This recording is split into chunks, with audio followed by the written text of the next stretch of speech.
What a wonderful place to explore, set just off a busy road. In between the trees and bushes, you will find the remains of Raf Tilstock. Originally, Prees Heath Army Camp opened in 1915 as a British Army training base for up to 30,000 soldiers. Between 1915 and the end of World War I, it became a fully fledged barracks that had stores for supplies, railway depot, and a hospital, which was added due to the increase of casualties. Those who died in hospital are buried at a local church due to the size of the camp. The first female police officers in Shropshire were used to keep local women away from the camp. Although with the size of the camp, I'm sure that it was hard to keep them out. After World War I, the facilities were down, raided, but were still owned by the British government. As World War II began, the former Prees Heath Army Camp became Prees Heath Internment Camp to screen both Austrian and German refugees. From researching, I have found out that there were numerous communities on the site, living in huts. A lot of them were Polish families, and from a site dedicated to the Polish community, I found pictures of families who were living there from 1940s. In 1942, an airfield was completed in the classic 3 concrete runway RAF star arrangement. With World War II already in its 3rd year, the base opened up as Church Heath until it was renamed Raf Tilstock in 1943.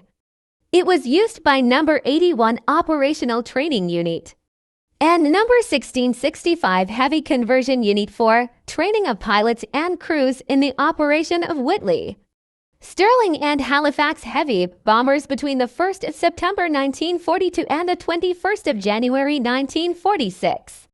Over the years as a RAF training unit, there were many accidents, which resulted in the deaths of 35 people, including pilot officer D.P.R. Wild, who was flying a Whitley when a conrod in the starboard engine seized. He told his crew to escape, but as he moved to the escape hatch, his parachute opened. After untangling himself, he returned to the cockpit in the hope of being able to control the plane enough to crash land. Although he made it to the airfield, he lost control at the last minute, resulting in the plane crashing alongside the runway.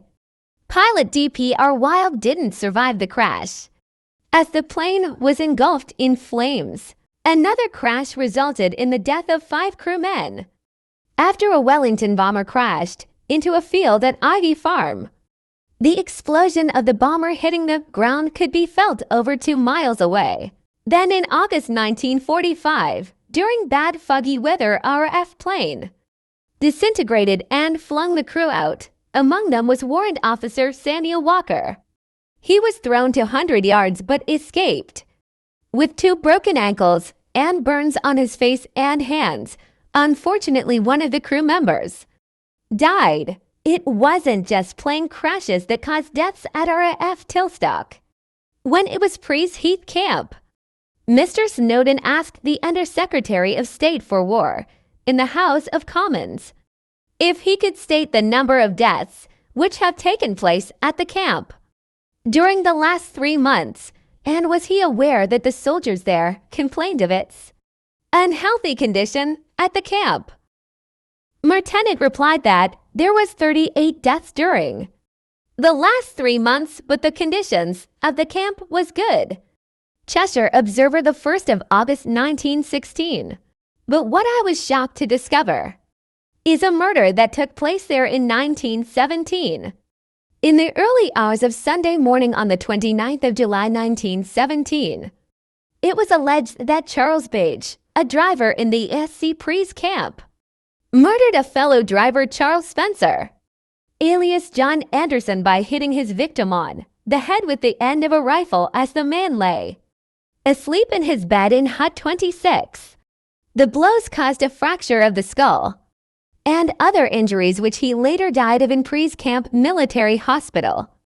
There have been claims of black shadows seen, EVPs from children, and orbs captured on camera.